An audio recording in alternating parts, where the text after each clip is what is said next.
Meanwhile, the ongoing shutdown hurts poor people even more. Head Start programs that offer preschool activities for 3,200 children in Florida, Connecticut, Alabama, and Mississippi have closed. 11 other programs are going to be shut by the end of this week.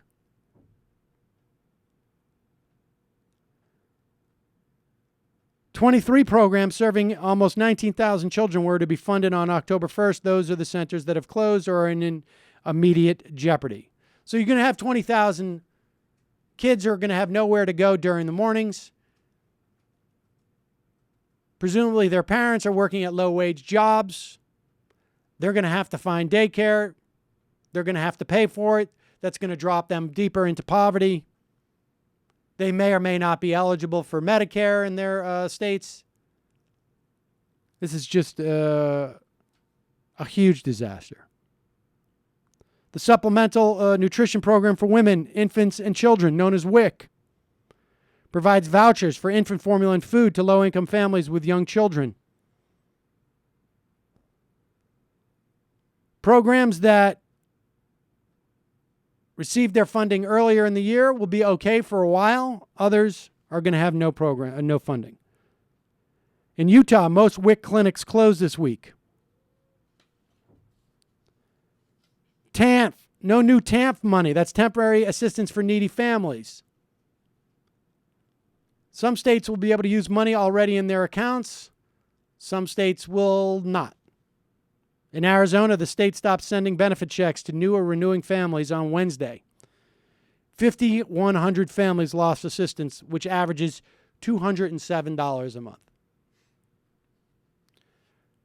Meals on Wheels closing more of its programs. But, you know, the real important issue right now is that the government is borrowing money. It's just a slim down, Sam. Just a slim down. That's what Fox News was calling it. Boston Globe reports a Cape Cod man's last chance for treatment for cancer has been postponed by the government shutdown because new clinical trials cannot begin until they're registered on a federal website, which has been forced to stop processing applications. He's a 48-year-old father of 3, now unlikely to receive experimental drug for his metastatic bile duct cancer next month as he expected. There were so many things in that list. I can't remember if you said it, but there's 30 kids with cancer who are also part of that program who can't receive the treatment. That's a different program. That's the different NIH. It's the NIH program. Ah, okay. And all these people should have taken responsibility. That's an and learned to live NIH with less. program in Washington, D.C. National Institutes of Health, which has already been subject to a lot of sequester cuts. Nearly 3/4 of the staff was furloughed. Director Francis Collins said about 200 patients who otherwise would be admitted to the NIH Clinical Center into clinical trials each week will be turned away. This includes about 30 children, most of them cancer patients. And this is what we're hearing out of the Republicans. They see that story in the paper and they say, let's pass a bill just to fund for those 200 people.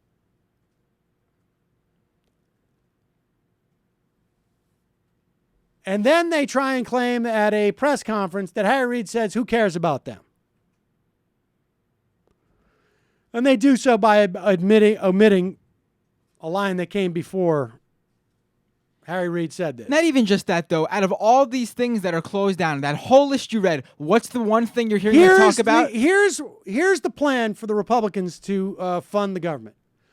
Whatever makes it into the paper and gets picked up by more than one media outlet, that's what we'll fund. The World War II Memorial. Whatever provides us with any type of political problems, that's what we'll fund.